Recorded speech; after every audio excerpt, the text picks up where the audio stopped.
In this episode, we will look in details at the implementation of one of the main survival mechanics in my indie game Too Far Too Late, the challenge of producing oxygen for the colonists, and the implementation of canisters to transport different gases. Hello everyone, I'm XK and I'm excited to share the latest update on my indie game developed in Unity. Too Far Too Late is inspired by games like Stationers or Space Engineers. I aimed to create an atmospheric simulation experience where managing the base atmosphere is essential to survive.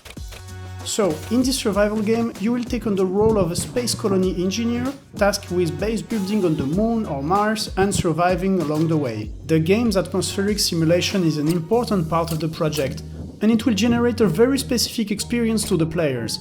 In the game, the player needs to create a breathable environment for the colony by managing oxygen levels and removing toxic gases.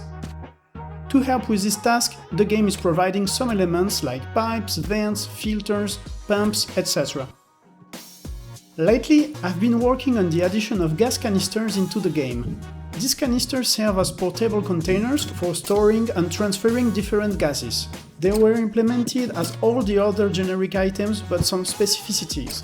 The gas canister has a content, which is a list of all the different gases, with their quantity, the total pressure and the temperature of the gas mix. And according to its content, the model has a different texture, so the player can immediately find a specific canister when looking for oxygen. Every astronaut has now a gas canister filled with oxygen inside the spacesuit, so they can leave the base atmosphere and continue working outside.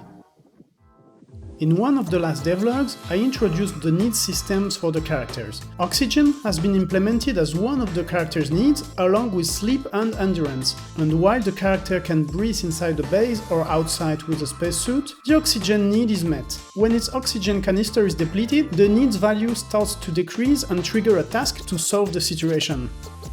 The character can look for a new oxygen canister to replace the empty one in its suite, or to reach a pressurized part of the base to remove its suit and breathe normally.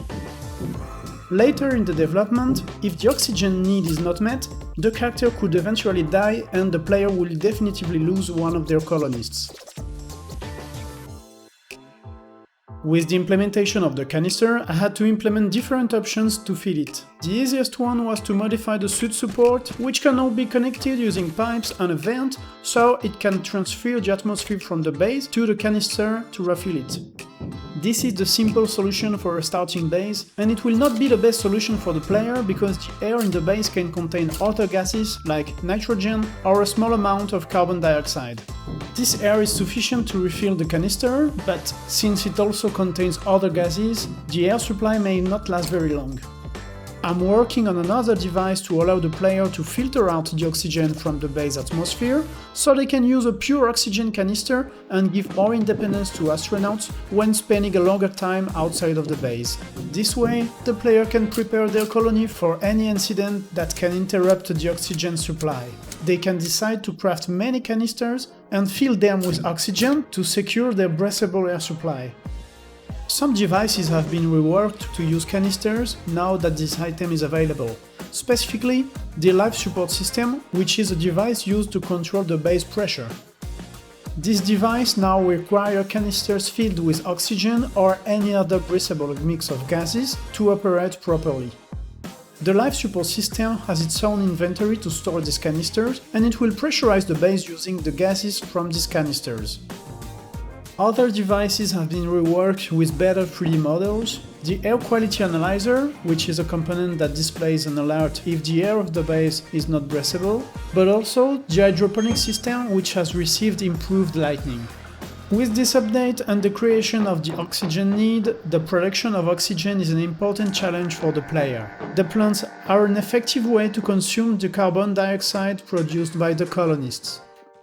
As my indie game development progresses, I plan to introduce more methods for oxygen production. For example, players will have the opportunity to extract oxygen from quartz by using the arc furnace and cooling the hot gases to a good temperature for their characters. Another option will be crushing ice to obtain water and oxygen. Additionally, players will have the option to buy more resources from Earth, including oxygen canisters, to ensure a steady oxygen supply for their colony.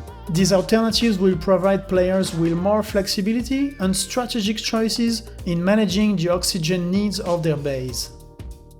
That's it for today's devlog. I hope you enjoyed this update on Too Far Too Late. If you did, make sure to hit the like button and subscribe to my channel for more content. Don't forget to join our Discord server and share your feedback about what you liked and what you would like to see in the game. See you next time!